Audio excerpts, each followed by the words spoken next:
Hello, everybody, and welcome to Dark Web Wrestling, Episode 4, Season 1. I don't know why I said it backwards tonight. I'm your host and creative, Frosty, here with my man, The Goon. I also got Pure Garbage and Miqua here, getting ready to get started. We're in the 4th episode. It's been a while since we've done an episode, as I adjust my camera so my light's not shining in my screen. Here's the truth to that, to anyone watching. It's because I'm busy. I got a lot going on. And so we try to stream monthly when we can. People's personal lives and things come up, so we do what we can. But we're here tonight. I'm really excited about it.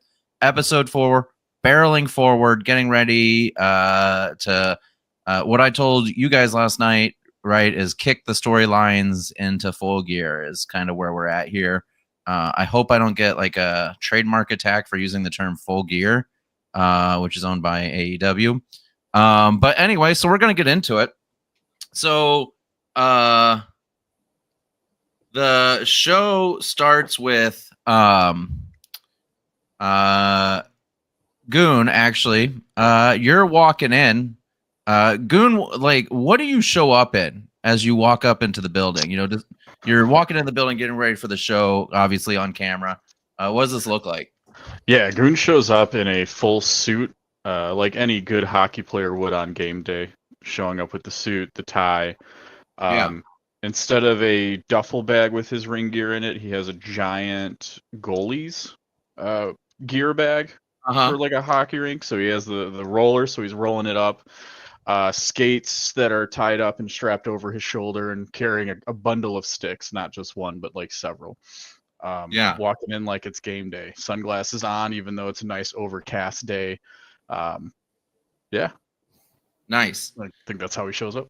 Yeah. And, I don't think I've really described the building that this is in, our independent promotion. We shoot in, it's an urban area. It's nighttime, obviously, because all good wrestling happens at night.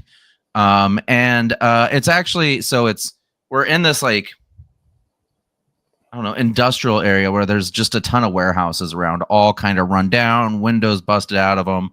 Obviously, there's a parking lot there, but it's empty, when you show up.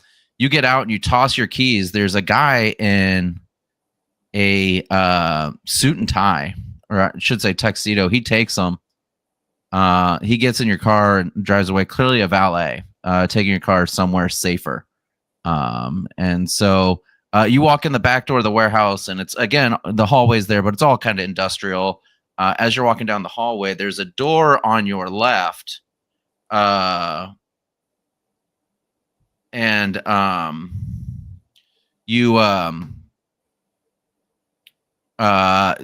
notice that on there, obviously, it's the door to the office of the commish. And as you're walking by it, in kind of a frantic mode, Frosty, not to be confused with me, but my on-air character, Frosty kind of bursts through the door, kind of hectic, and like shuts it, and he's like kind of sweating or whatever. And for those of you that don't recall, obviously, Goon, you're in Frosty's faction. Frosty turns. Hey, Goon. Glad you're here, man. What's up, Coach? Hey, so, I just gotta say, man, you've been performing really well. He's kind of like scratching himself. He's kind of, again, like jittery, I think is kind of the best word to use for it. He's, anyway, and so he's kind of looking around, or he's whatever. He's like, hey, I was just talking to Randy in there, man. And, we came to some agreements. We made some deals. Didn't I tell you I'd take care of you? I always told you I'd take care of you. Let me ask you this, Goon, like, if you could do anything in the world right here tonight, like what are your dreams, man? What are your dreams? Well, to be champion. Yeah, man. Yeah, mine too. So that's good. Like we're on the same page with that, right? And I know, like you're my guy. You're my guy that's going to take me there, and we're going to get the championship, and we're going to host it up. Not just your championship, but the faction championship, the cup at the end of the year. You know what I'm saying? So like, I was in there talking to Randy, and he's going to make an announcement later, and I think you're going to like what he has to say. You know what I mean? But like, I think you're going to like it, and so he just kind of like scurries off. And you're sitting there and you're kind of scratching your beard because I assume it's playoff time around this time. Always. And the backstage interviewer, who doesn't have a name, she walks up and she goes, Goon, what do you think that was about? Well, look, I'm not here to be paid to think. I'm here to do. And what Coach tells me to do is what I'm going to do. If he needs me to annihilate, I'm going to annihilate. He needs me to win a championship, then that's what I'm going to do. I'm going to win the championship because that's what I am for the team. All right? I'm not paid to think. I'm paid to do. So whatever it is, I will do. And his eyes get like real wide and as he stares down the camera. Roll a promo for me. Cutting a promo. Which one? That's just a straight roll, right? I think. Let me pull it up here. Make sure I got it right. No, it's a look. It's a look. So 2d6. I rolled a 9, which drops down to a 7. Okay. Which is I'll hold that 7. Yeah, good. Crowd. Yeah, they're into it, man. It's a good start for us. A good promo to start the show. It's the so you have the crowd's attention. You can do one of the following things. You can make me book you in a match. You can add a stipulation to a relevant match. In this case, it could be whatever the announcement's about, which we don't know yet. You could gain a heat. Well, there's not really a subject with it, so it's kind of one of those two. Yeah. So either making a match or adding a stipulation to whatever this is.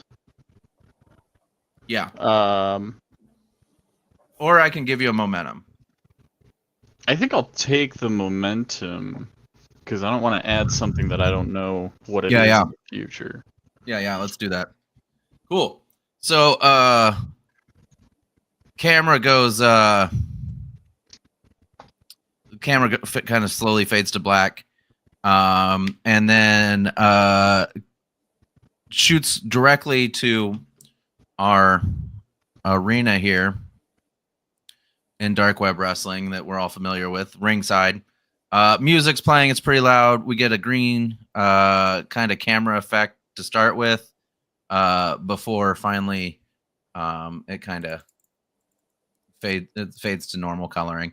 And real loud music, and we hear Jamie, one of our announcers here on the mic, saying, "Hello, everyone, and welcome to Dark Web Wrestling, coming to you live from a sold-out, undisclosed location here in the heart of America. We are excited. We got a hell of a show for you guys tonight. We got several matches going on tonight. We got a 6-man tag team with the Goon, Miqua, and Frankie versus Baron against Sir Richard Corbin, John Face Smasher, and El Dragon as our main event, and all kinds of action going on besides that. But before we get into that, what an interesting conversation we saw backstage. Don't you agree? And obviously, our other commentator says, yeah, absolutely. I'm floored on what this announcement could be. It could literally be anything, but I guess we'll just have to wait and see. Hopefully answers are coming to us tonight. I don't know if the Goon's as confused as we are, but Frosty sure was excited about something, so trying to pull some strings for his faction. And Jamie goes, yeah, that's absolutely right. So hopefully that'll come to us later, but for now, we're going to jump right into some ring action. Let's take it down to our ring announcer. Miqua says, are we in the same place as last time? Yes, Miqua, we are always in the same place. We shoot from the same location every time, and it takes place on camera at the same place every week. So yes, we're not quite big enough yet to be a touring company, so we just do our home market. So we go to the ring announcer. The ring announcer is a man with a deep voice, big and strong, kind of looks like, but isn't for copyright purposes, looks like Farouk, the announcer for BattleBots when it was on television. Clearly not him, though. But he introduces our first two opponents fighting each other. And so he says, first, coming from a galaxy far, far away, Saturn. And we see our blue alien dressed miniature, not really miniature in the sense of luchador, but he's a very small man. Wrestler Saturn comes out dressed like a blue alien. And he goes, and now we'll announce the newest signing to Dark Web Wrestling, making his official debut. Before he pauses, and soon the music hits, and it's the Jakey Muffins music. One of the other managers, the manager of the Muffin Maestros, comes out, and he goes, listen, ring announcer, whose name I can't say for copyright reasons. I'm not going to let you take this from me. I'm going to announce the newest signing. The hottest wrestler in Dark Web Wrestling, was a free agent until last week before he wowed everybody. The most dangerous man in professional wrestling today. He pauses and points back at the curtain. He goes, Harold, the Octogenarian. And we see the old man who won in our last show against Rage Rhodes, Harold the Octogenarian, coming out in what looks like World War II officer's gear. Comes out and he looks kind of unsure of himself, but waves to the crowd. Kind of has that like old man toughness aura about him. His music is classical and loud and frenetic as he walks to the ring. And the crowd just starts cheering. Harold, already a big crowd favorite. So he walks to the crowd. As he's walking to the ring, we hear Jamie, our ring announcer, our commentator say, wow, what a signing. Last week, if you all remember, we saw Rage Rhodes with an opportunity, told if he wins his match, Randy Whitman would give him a contract. He lost that match in a surprise roll-up to Harold, and Harold now has gotten that contract instead of Rage. Can't believe Rage is too happy about this, but honestly, there's nothing he can do because he doesn't work here. And his partner goes, yeah, absolutely, that's right. She goes, and in fact, Claire says, Harold tonight making his debut, taking on his own faction mate and another crowd favorite in Saturn, who got absolutely destroyed in a match last week by the Goons. So we'll see how this goes. But I'm excited to see it. I think this is a little more both of their speed, and we'll see how it goes. So the bell rings, and Saturn takes off like a rocket, just kind of bouncing off all the ropes, right? Trying to go in. Harold goes for kind of a punch, standing in the middle of the ring. Saturn does kind of that move where he bounces off the ropes like he's going to run in, then he changes direction to the rope perpendicular to him right as the punch comes. He does that about 3 or 4 times. Harold the entire time, straight face, staring him down, and just like about to clock him, but then pulls his punch right as Saturn moves out of the way. And the two of them have a pretty boring match, to be honest with you. With everything kind of going this way. Harold kind of standing in, no flash, looks like he just wants to hit something hard. Saturn trying to do all kinds of acrobatic speed moves, but also can't figure out where to get in because Harold's ready for him no matter where. The match only goes for about 4 or 5 minutes before Harold gets the pin using his finisher, which is the Patriot's Claw, which is a submission move. He uses that. Saturn taps, losing his second match. Harold is now 2-0. His music hits. The crowd is cheering like crazy. Can't believe it. And while Harold's, I'm going to use the word celebrating, but he's not really celebrating. The referee's holding his hand up. He's kind of staring at the camera, kind of staring at the crowd. his eyes are a little foggy. Maybe he doesn't even know where he is, to be honest with you. And he goes to make his way out of the ring when his music stops. And we hear a motorcycle noise and then this heavy rock music. And Rage Rhodes comes out from behind the curtain and grabs the microphone. And Rage says, "Now listen here, Pipsqueak. I cannot believe Randy Whitman is running such a disaster of a company. He calls this the most dangerous underground fighting league in the world, and he's signing 80-plus-year-old men to it who got lucky on a technicality. I mean, yeah, you pinned my shoulders to the mat. That doesn't mean you beat me, punk." He goes, "Now listen, I'm going to teach you a lesson."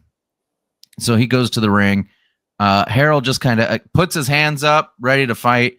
But Rage Rhodes this time, not in a match, but in just a straight-up brawl, beats the hell out of Harold the Octogenarian, and the crowd just boos. Saturn, who was like getting tended to on the side, also tries to jump in and help Harold as faction mate, and as just kind of a good guy in a face. And he also gets beat down pretty hard by Rage Rhodes.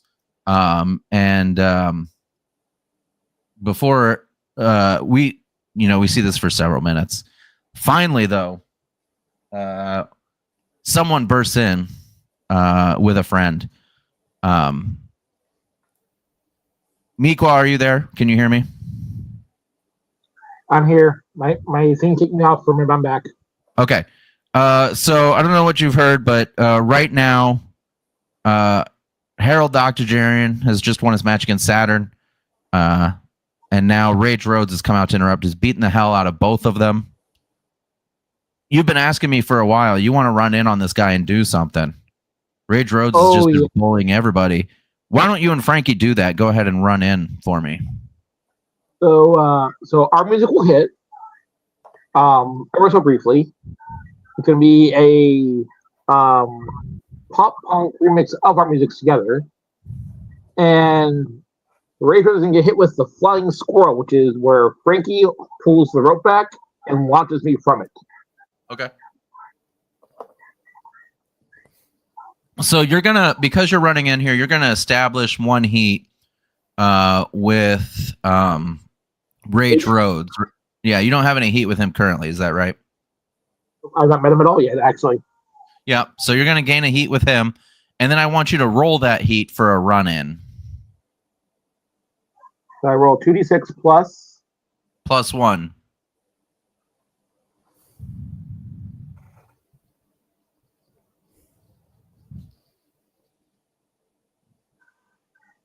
Tell me what you get here. 8. 8. Okay. So with an 8, he gains a heat with you, and then I, as the GM, am going to pick one. So you've attacked him in the ring. What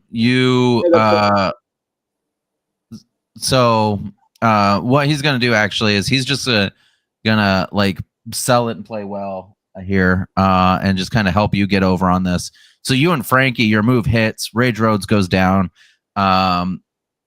He rolls out of the ring, out of the way. You guys help up Saturn. You help up Harold the Octogenarian. Your music hits. The crowd goes wild for you. Loves the fact that you came in and saved. Gain a momentum for me. Okay. And go ahead. Do you want to cut a promo here? Yep, exactly. Yep. So I will raise the hand of Harold, and I'll have Frankie raise the hand of Saturn. And once I get the mic, I'll look to the crowd and be like, "This is what wrestling, what lucha is truly. Their sportsmanship, their camaraderie in this ring is what we're here for. Rage, Dragon, Face Smasher, Corbin, all you scoundrels would do well to learn from these two competitors." And then I will just shake their hand and help me and Frank will help them get back to the locker room. Great. Go ahead and roll a promo for me. Roll a look. All right.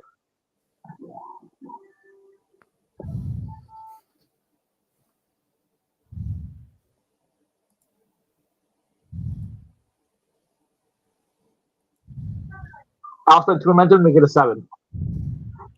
Okay. So crowd loves it. Pick one of the following things. You can have me book you in a match. You can add a stipulation to a relevant match, which could be your 3v3 match tonight, or it could be a future match with Rage Rhodes if you want, if that gets booked. And then you can gain a heat, or you can gain a heat with the subject of your promo. I'll add a stipulation to our match tonight. Okay. Elimination. An elimination match? Okay, sounds good. So that the idea is that once a person is pinned, they're out of the match, and Yep. we keep going to 1 now. Yep, I got you. An elimination match. Yeah, so for the audience, if you're not familiar with professional wrestling, usually a 3v3 match or a 6-man tag or a trios match, depending on what you watch. It's one fall to a finish, so the first 3 count means that your team loses.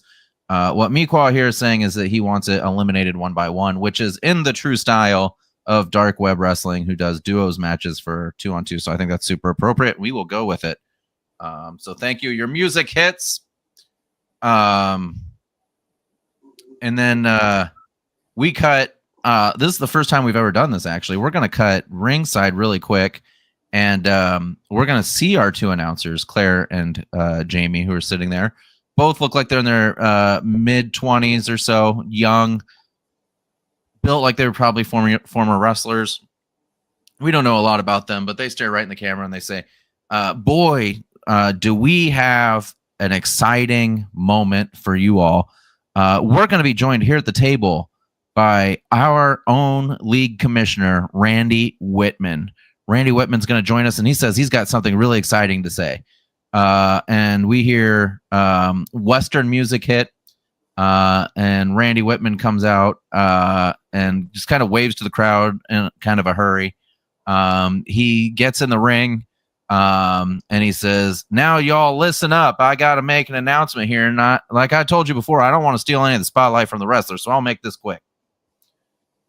As you know, we're working our way towards crowning the first ever Dark Web Wrestling Mega Champion.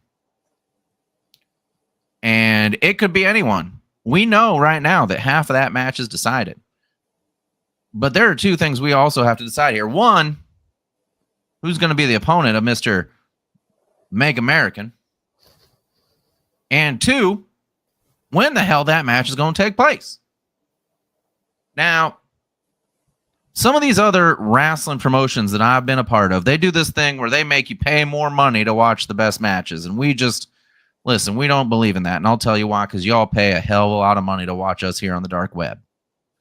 So rather than doing that, we're going to have our own special show. So in 2 weeks, right here in undisclosed location, because I can't tell you where, we're going to have us a special. And we're calling it Dark Web Wrestling's Digital Decay. Now, this show won't be like the other shows. All of our shows are good, but this show will have the best wrestlers in our promotion fighting for the biggest opportunities and the biggest prize, including that Mega Championship. Now, Meg American, he's one tough son of a bitch. He's going to be hard to beat. And my job is to find the person that's going to give him the best run for his money, but to do it fairly. Now, Meg American got this match because he won a number 1 contenders match against Pure Garbage last week. We saw it. We all saw it. He won fair and square. Well, I'm here to tell you next week, we're going to have another one of those number 1 contenders matches. And it's going to be 2 of the toughest SOBs we've seen so far on this show. Number 1, El Dragon. That little feller can fly all over the place and hurt people. And number 2, he's going to take on one of the other bad sons of bitches I've seen here, the Goon. one of the best athletes anywhere. So those two next week, main event, winner takes their shot the following week for the Mega Championship at Digital Decay. I hope y'all are excited as I am for that. Let's see that next week. Until then, I'll see y'all later. Let's get back to the action. What do you say? With that, he leaves. His music hits. And so it's set. The Goon versus El Dragon next week. And our next show will be to fill the number one contender spot, the final number one contender spot for the Mega Championship. And the winner of that will take on Mega American to be our first ever Mega Champion. And we'll finally get to fill in our overlay over here where it says vacant right now for our Mega Champion. All right, let's get back to it. We're going to cut, actually, the camera cuts out after Claire and Jamie do, the obvious putting over of this show and this match, both these matches. After they do that, we're going to go ahead and head backstage again. Another backstage segment. This time, though, it's Miqua and it's Frankie sitting backstage in the locker room. Miqua, are you there? You good to go? I'm here. All right, let's do it. So Frankie looks at you and he says, Miqua, I know we haven't won a ton of matches since we've been working together, but I got to tell you, that guy, Rage Rhodes, you and I have been watching him for weeks. We know someone's got to put a stop to him just tearing through this place, hurting everybody. And I think it's got to be one of us, don't you? Oh, absolutely, my friend. He goes, now listen. Here's the thing. I really want to beat him. And I know you really want to beat him. And we just heard this new show coming up, Digital Decay. I feel like you and I should make a pact. Oh? He goes, so here's how I settled things all my life growing up, and this is how we're going to do it here. Next week, you and me in a hardcore match. As friends. Winner gets to beat the hell out of Rage Rhodes at Digital Decay. What do you say? I agree to the match, not hardcore. I do not want to hurt you. Be a straight, clean match, no steps. May the best man win. He goes, well, you and I both know I'm more comfortable in a hardcore match, but I'm willing, because we're friends, I'm willing to do that. Me and you, straight match next week. Winner gets to beat the hell out of Rage Rhodes at Digital Decay. He sticks out his hand. I shake it, and I will respond with, and the loser watches the ring, make sure nothing funny happens.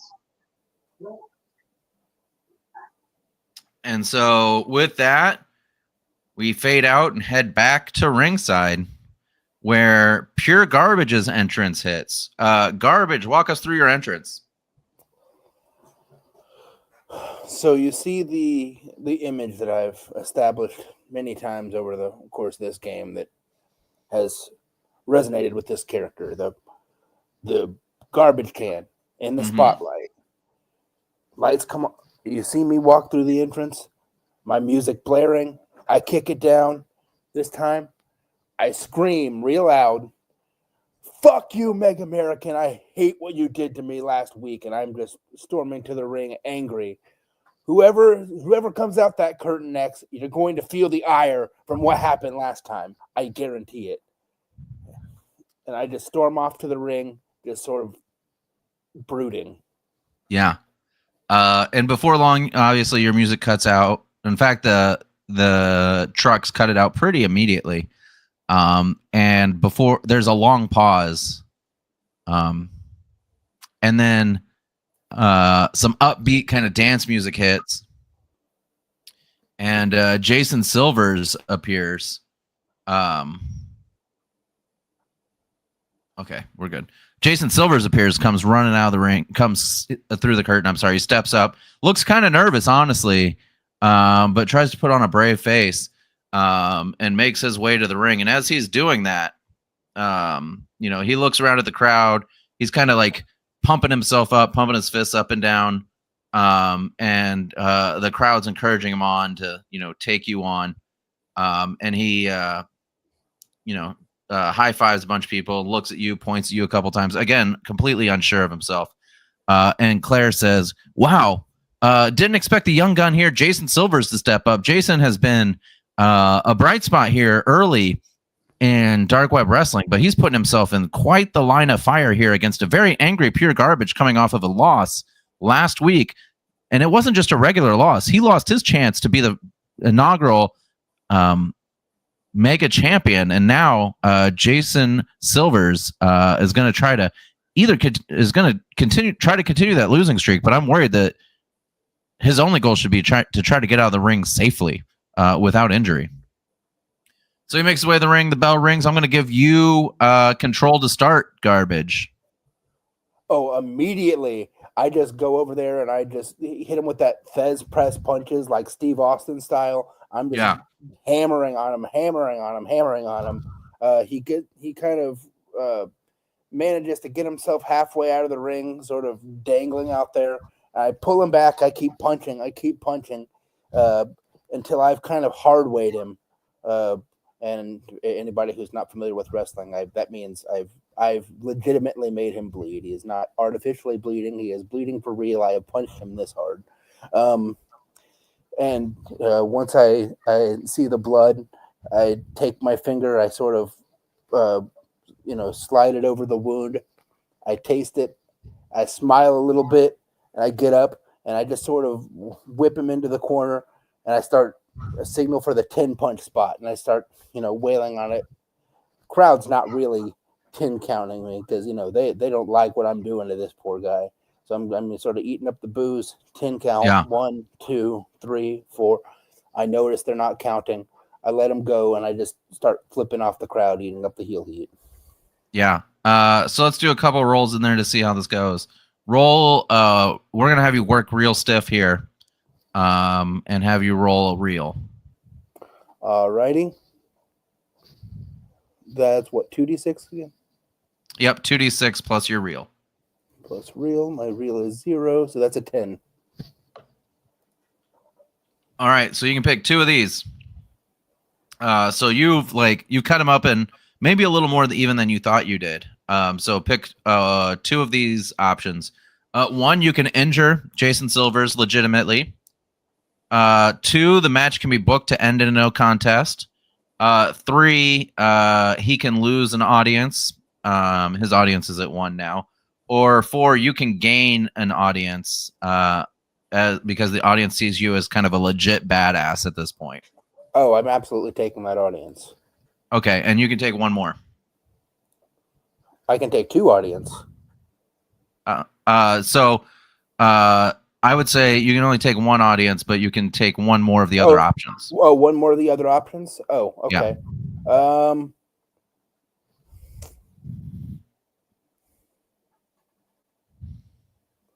I think I'm going to legitimately injure him. Okay. Great. So what's your audience at this point? It's at 4. Great. So that will, I think that will bump Goon off the top spot next week. So we'll talk about that. Very interesting as we're heading into, this is where just kind of a pause in the action here, but this is where kind of real life hits the creative booking decisions, right? Because we're moving into a title shot. I need to book my first champion, and I got 2 guys that are battling it out for the top spot.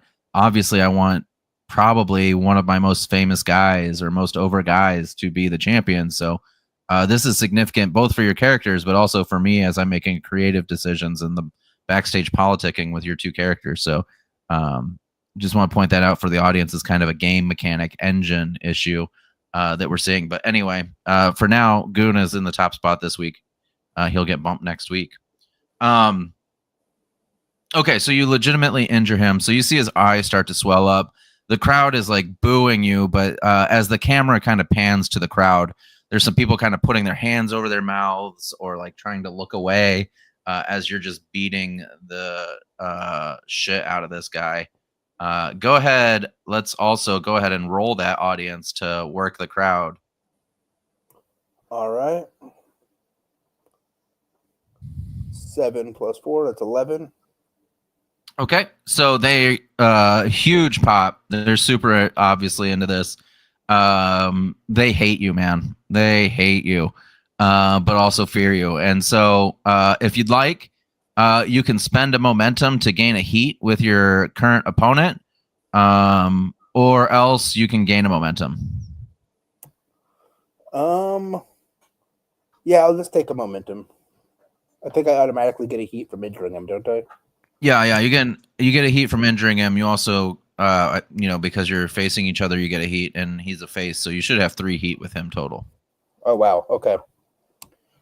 Which is pretty good. All right, go ahead. You're still in control. All right, so he's still in the corner, sort of bloodied and beaten. I sort of slide him to the ground. I go back to the other corner, and I do give him a running big boot, right to the face. Nice. Go ahead and let's. Obviously, we're gonna roll here. Go ahead and roll work. All right. That's 7 minus 1. But I'll spend a momentum to put that back up to a success. Yep. All right. So you keep the audience's attention. You got 2 options here. You can choose whether to hand control of momentum or control the match to your opponent and gain a momentum, or you can retain control.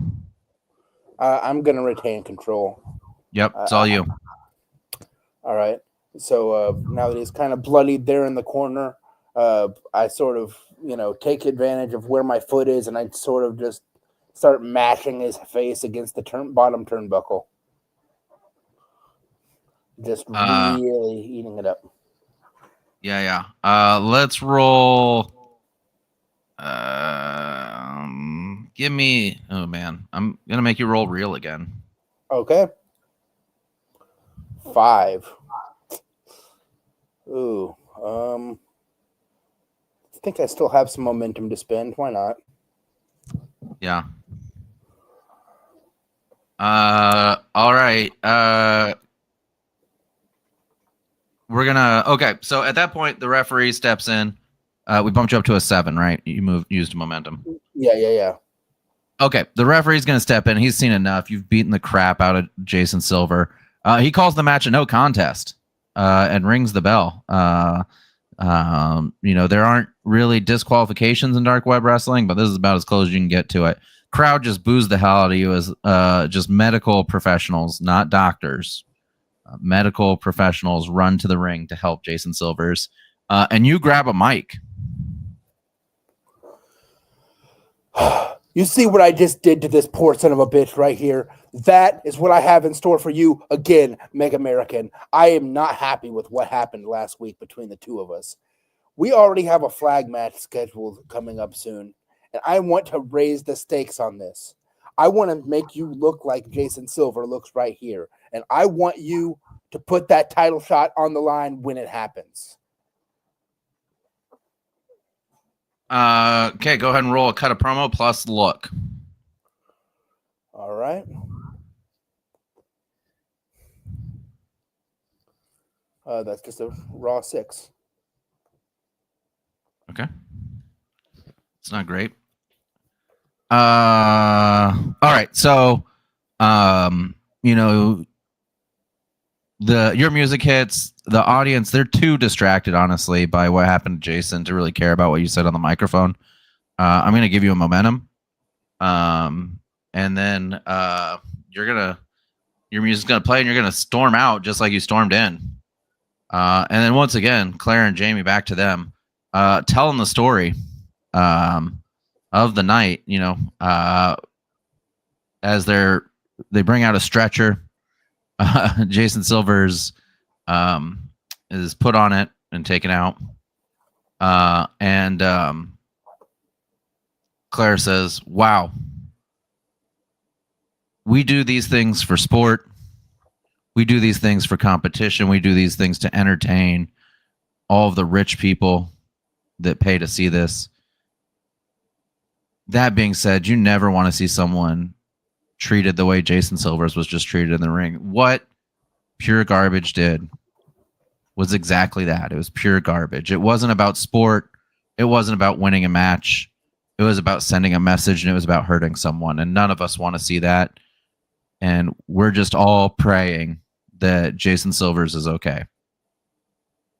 And Jamie, the consummate professional, says, Claire, I completely disagree with you. I think you absolutely got to send a message like that. And Jason Silvers was the dumb idiot that came out here and got his ass whooped for trying to stand up for himself. Next time when a man says, I'm going to hurt you, and you're in a dark web wrestling ring, you got to remember that that man is going to hurt you. So you got to be ready for that. If you can't protect yourself, don't come out here. Plain and simple. And Claire just kind of shakes her head. We go to the ring announcer to announce our final match of the evening, our 6-man tag match. What do you guys like to call them? I haven't really thought about this. Do you call them a 6-man, 3v3, trios? Like, what are we calling these matches? What do you guys think we should call them in Dark Web Wrestling? I always like 6-man personally.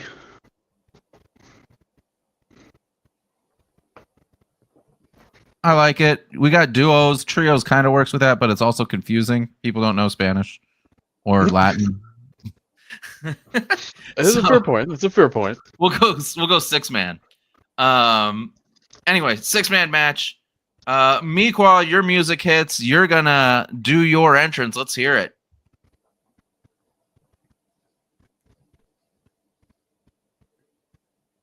Let me add him to the stage. All right, go ahead. Sorry, I didn't have you added to the stage. So it's the usual bombastic, but this time it's definitely a lot more circusy. As he actually comes down the ramp, backflipping down it.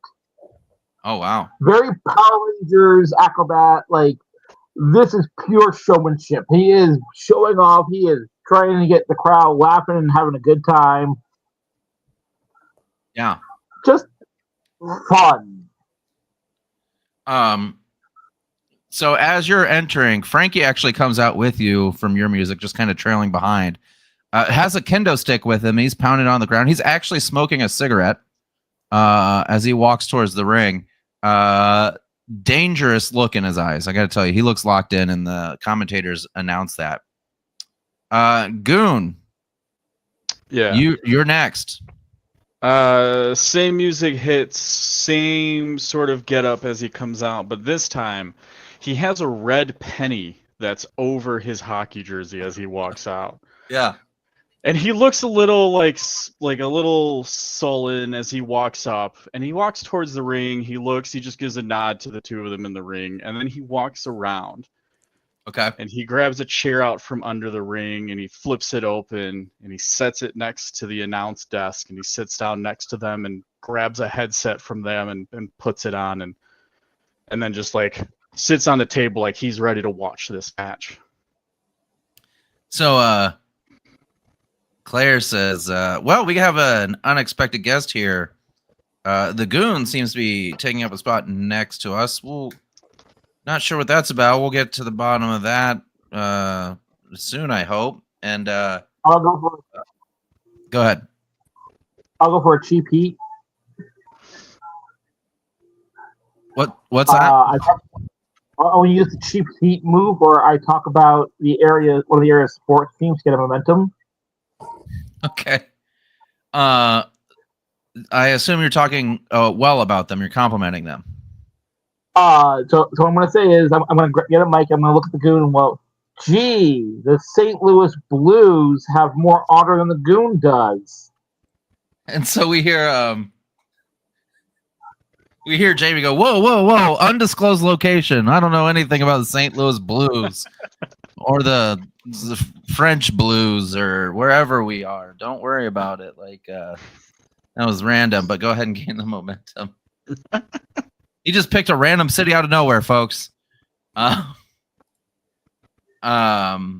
then this like British music starts playing, as we talked about before. It's actually the British national anthem. And our man Sir Richard Corbin comes out with John Face Smasher and El Dragon in tow. They all come out as a unit. And Jamie says, wow, look at those three. Come out as a team. When you're in a match where you have to work together as a team, I think it's really important to act like a team before the match, during the entire day. Get breakfast together, right? Group massages together.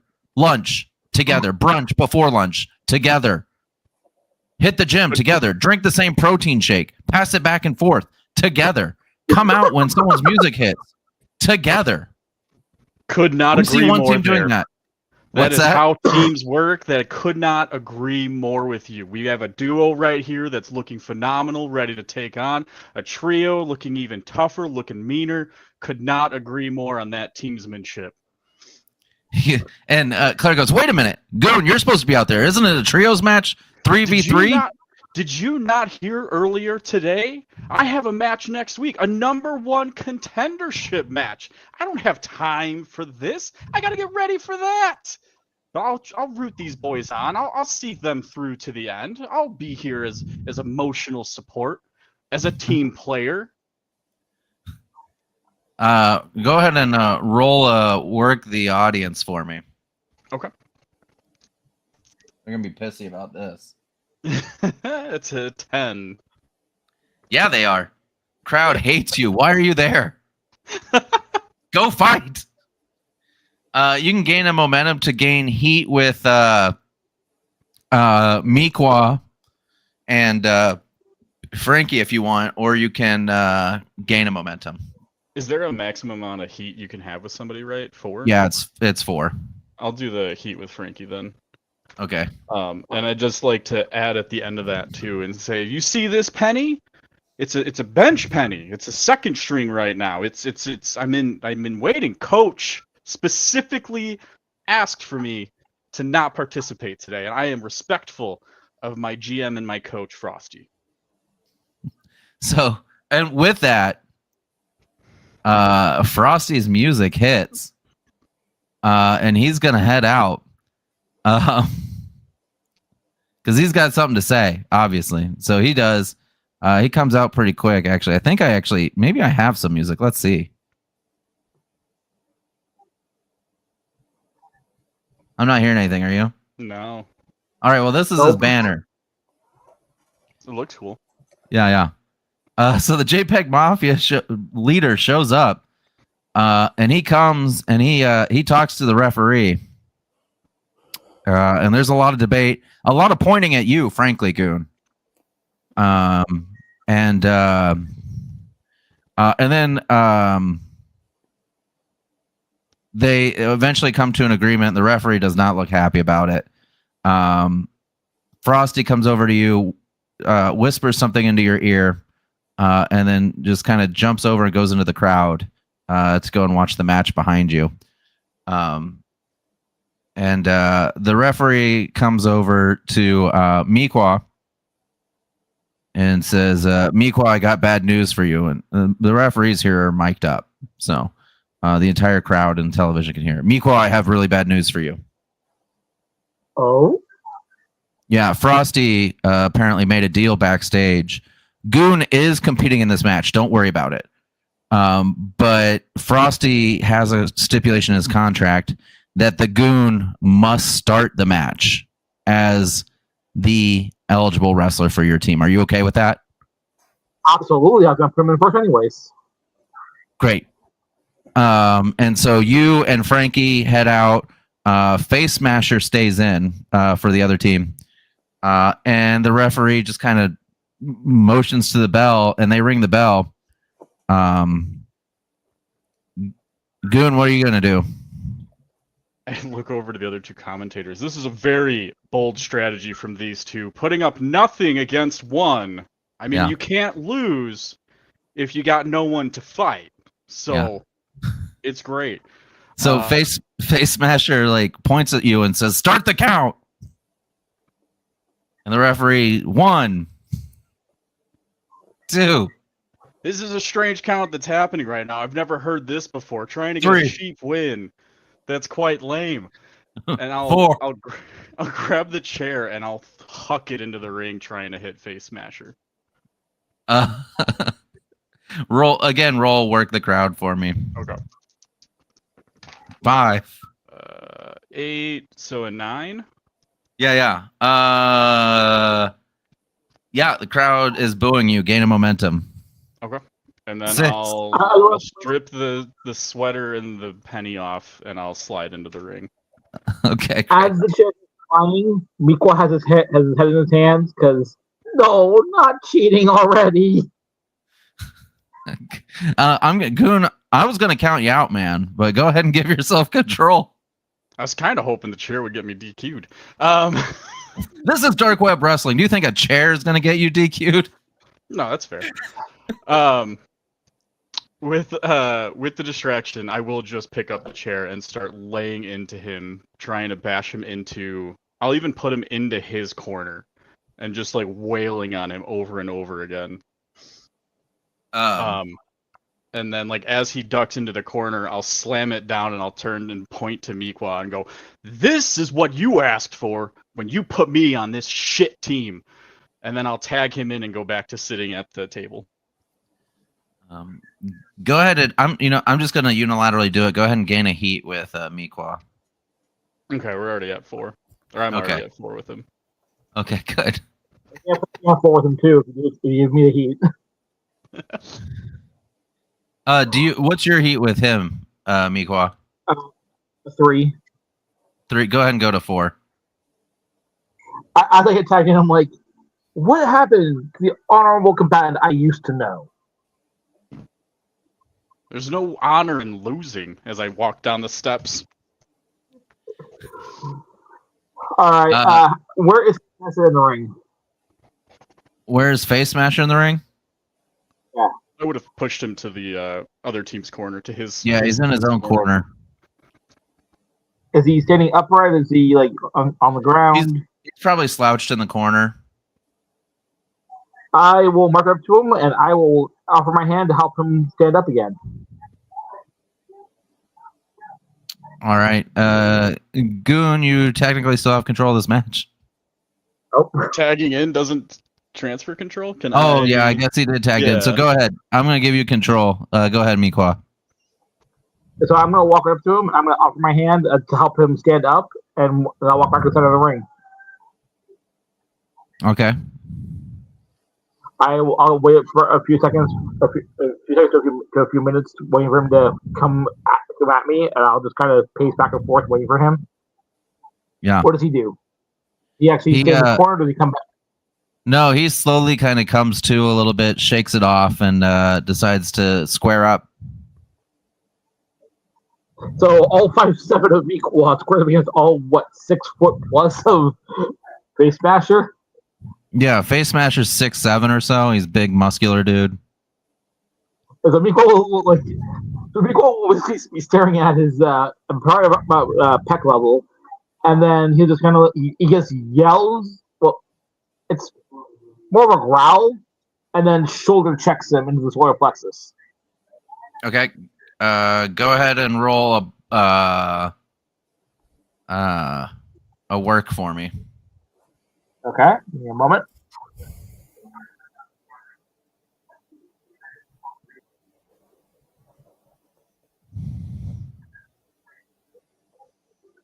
So I go, I lean forward and I run into his midsection, probably just bounce off with a 5. Bing! Yeah, Shake what'd my you head roll? Try to a 5. Oh yeah.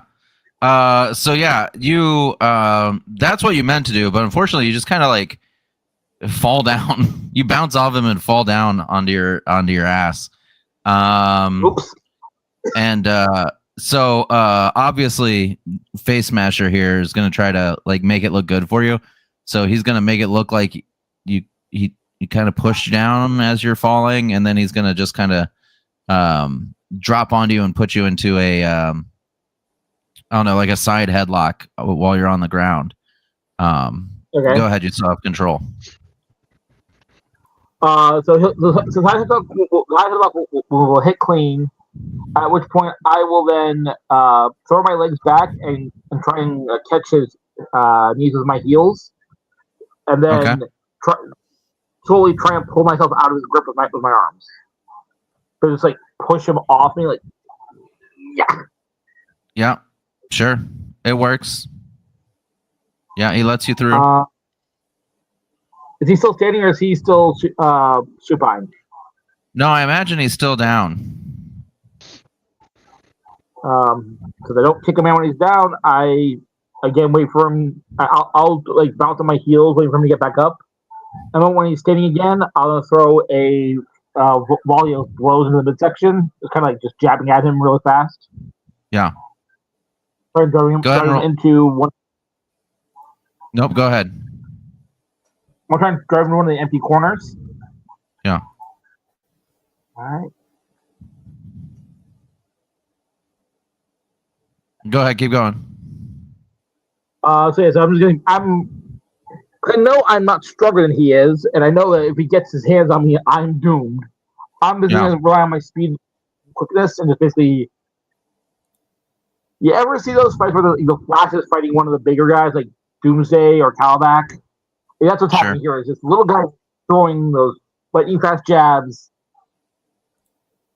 staying out of reach. Maybe I'll throw a couple of kicks for variety's sake. And then once I have him about a foot from the post, I do a jump kick into his chest. All right, great. Roll a body for me. All righty.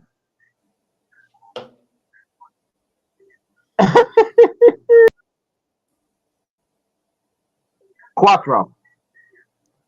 Okay. Do you want to use momentum to move it up or no? No, I'm totally fine with this being hysterically mismatched. Okay. Like, I was cool. I'm going to go for the nice, good jump kick, and what happens next? Yeah. You just kind of like, he just, again, tries to like cover it by like making it look like he shoved you down.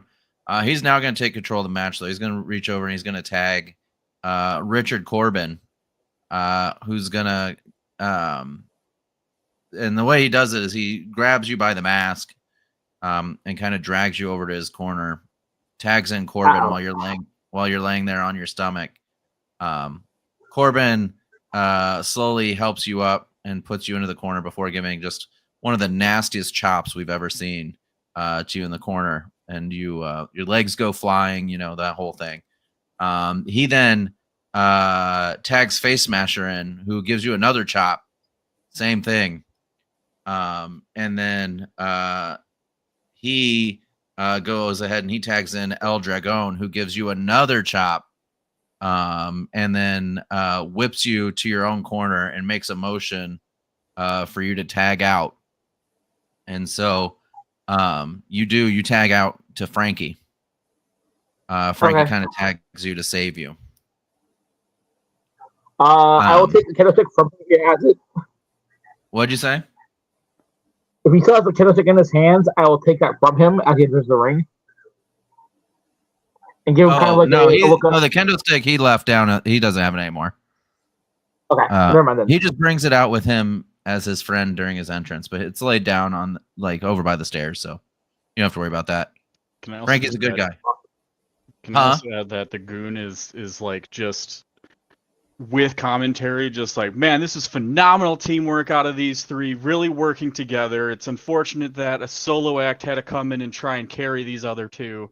I hope they can try and pull it together here as team should, and like just really hammering that in. Yeah. So Frankie comes in hot tag style, tags himself in, runs in, clotheslines El Dragon, thank you. I had to remember who was in the match. Clotheslines El Dragon, and again gets up, gets clotheslined a third time. And then as he gets up a fourth time, Frankie drop kicks him back into his own corner. And he quickly tags out to Richard Corbin. Corbin comes in. The two of them wrestle for a couple of minutes back and forth, pretty even. And slowly Corbin starts to kind of take control of the match.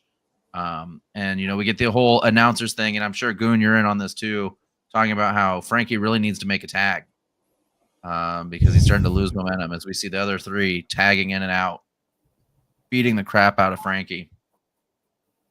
And Frankie goes to go for his own corner. And he's in there with El Dragon.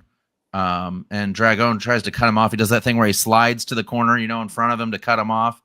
And then he goes to attack him. He runs out to attack him. Frankie jumps him. El Dragon slides under him, but instead of going past him, he actually rolls him up into a small package. 1, 2, 3. Frankie can't believe it. He just got eliminated. And so Frankie Riot just kind of looks at you with just the saddest eyes you've ever seen. Great acting by Riot as he slowly gets out of the ring, and we see Dragon tag Face Smasher, who enters the ring again. And I'm going to give you control, Miqua, as the eligible man here. All right.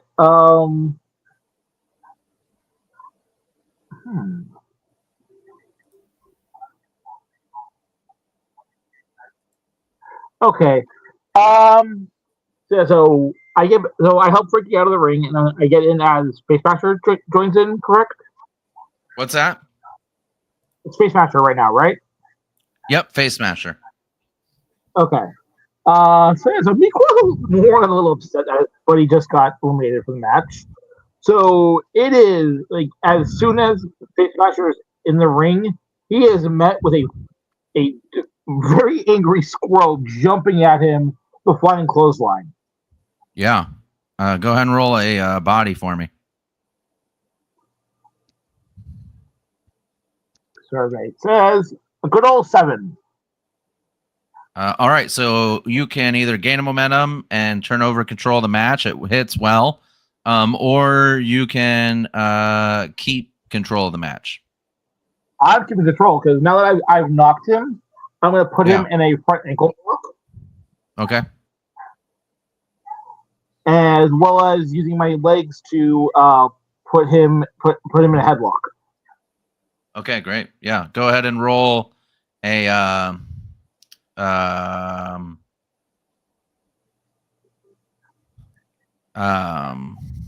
that's a good question. I guess work.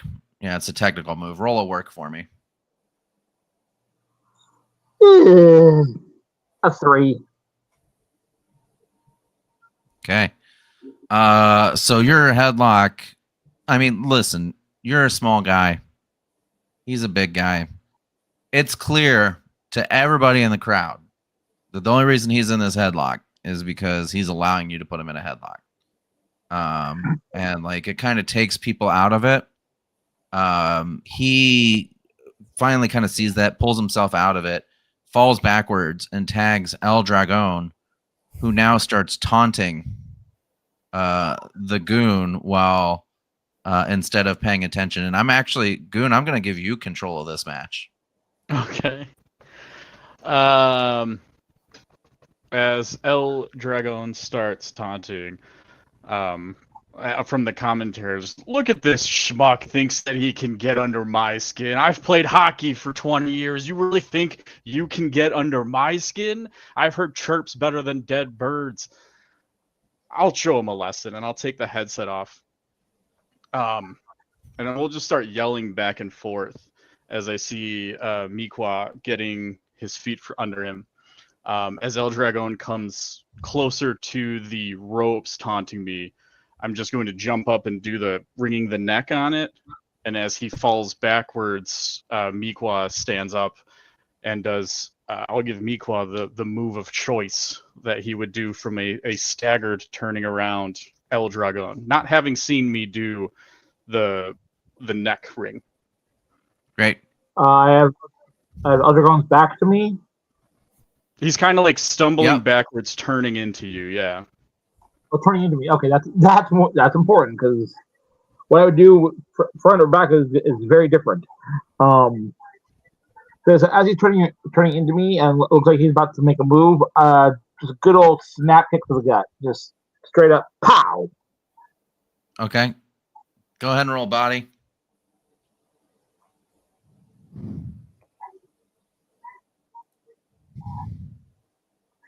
Six. All right. Yeah, your drop kick does not land at all. You're about a foot away from him. He sells it though, and falls down to the mat. He gets control of the match. He's again trying to make this drop kick look really good. What's your finishing move? If I'm going for a pin, Yeah. it's called the Shadow Tail Slam, which is a falling suplex into a pin. If I'm going for a submission, it's called the Yark, which is based off the Tree of Woe, Master Lock style.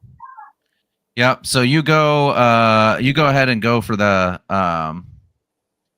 submission here. And obviously distracted, El Dragon taps to this submission move. You get a little bit of an assist from the goon. But I'm going to give you back control. It's just you and Face Smasher now. All right, and Corbin's still on the side.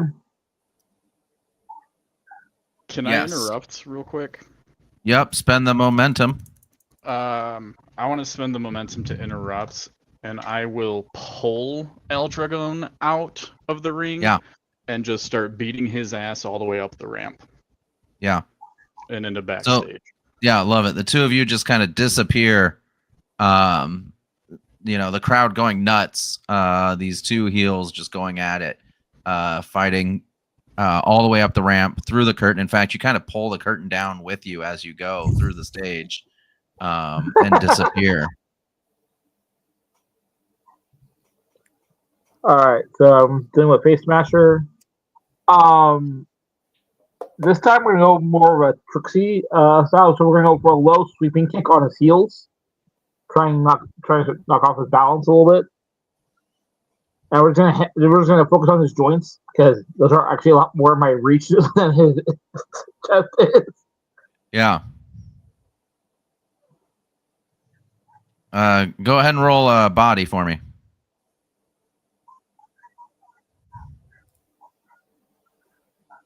Ten. Hey, about time. The crowd loves it. You nail the spot, retain control, and gain a momentum. Awesome. So as I'm just hammering these joints, I'll even yell to the crowd. Even though the oak is a mighty and tall tree, it still serves the squirrel. And I just keep laying into him. I'm not doing anything heavy. I'm attacking joints. I'm attacking the thighs, the knees, the shins, like anything I actually get roughly eye level because of how short I am compared to him. Yeah. And it is just, you ever see a squirrel go rapid? This is a squirrel going rapid because Miqua's just, I still fight clean, but clean and brutal aren't mutually exclusive. Sure. Go ahead and roll a work.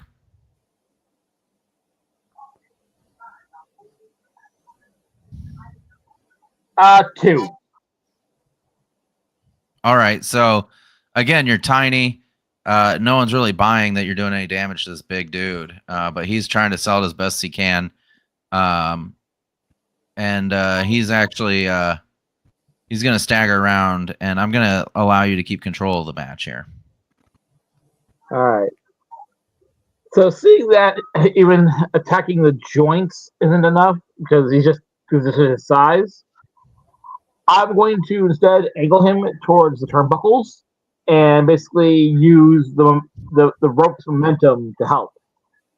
So I'm going to shoulder check him into the ropes near turnbuckle, and then you basically using the rope's inertia to push me back into a flying clothesline. Yeah, go ahead and roll a body here.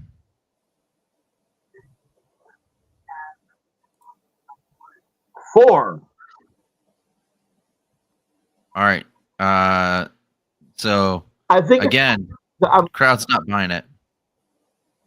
I think it's less that as the dice are showing me, it's not so much that I'm not selling it, is that this guy's just such a solid piece of muscle that it's just I'm not No. strong enough. No. So, So Jared, hold on, Jared. No, the way the game works is this: when you do these rolls, it's how well you pull off the move, not the type of damage that you do. And so this whole time you've been botching all of these moves, like. So it's whether or not you make them look realistic to the crowd. That's what the rolls are for. Because we're not, remember, again, this is wrestling. It's not an actual fight or combat. And so this is all like you're acting. And so, like, if you're not hitting the moves well, that's what the botches are. And so it's not that they're not doing damage. It's that it looks like play fighting rather than real fighting.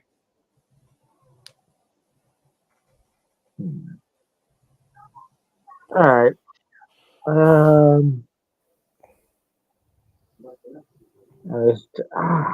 What can I do that actually? So he's like down. You beat the hell out of him. He's down. He's at your mercy. What do you do? I go for the shout tail slam. All right. Go ahead and roll your finishing move.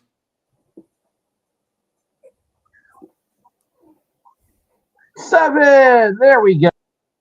What's the finishing move rewards there? I don't have your character sheet pulled up. Sorry. Hold on. Let me take a look. See. It should say from 7 to 9 you get X.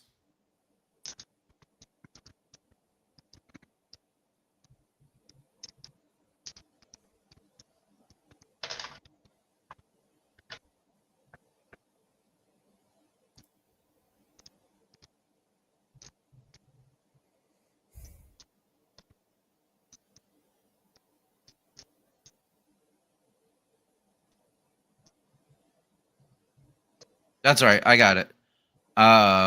So you hit your finishing move well. It connects. The crowd goes wild for it. You get the pin. 1, 2, 3. You're gonna gain a heat with Face Smasher. Nice. And you're gonna gain a momentum. All right.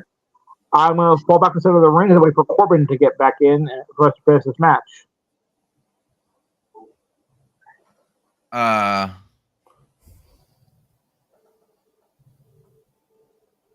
Yeah. So Corbin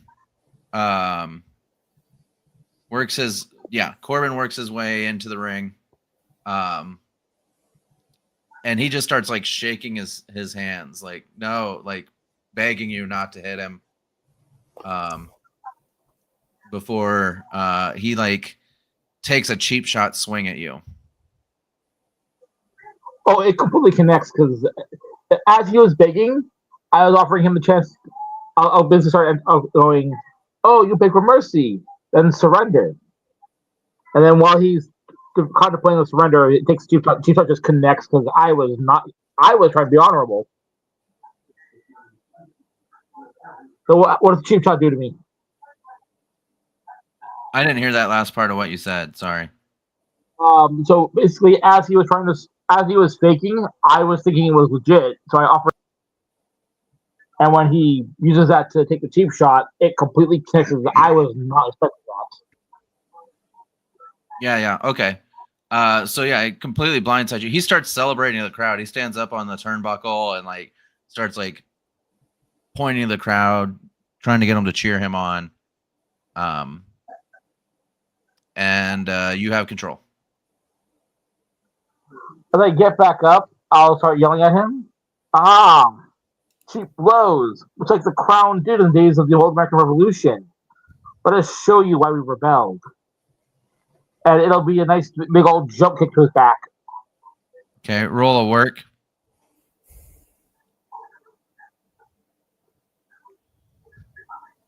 7. Okay. So you could choose. So it hits. Looks good. He just like completely like topples out of the ring, and sells it really well. You can choose to gain a momentum, and lose control, or retain control of the match. I'll gain momentum and give control as I walk back to the center of the ring, waiting for him to get back in. Okay. So as you're doing that, Corbin like grabs his back. He goes to the commentators who are like, "No, you gotta get back in there," and he just starts like waving at you, like "No way," and starts walking towards the ring. The referee starts again a count out here, and this time the count out actually does happen. Corbin just leaves and doesn't want any part of this because he's a chicken, and he leaves to the crowd booing. And your music hits.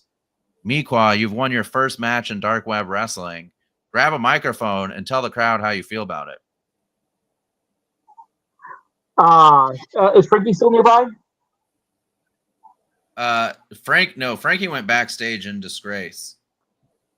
So I'll take the mic.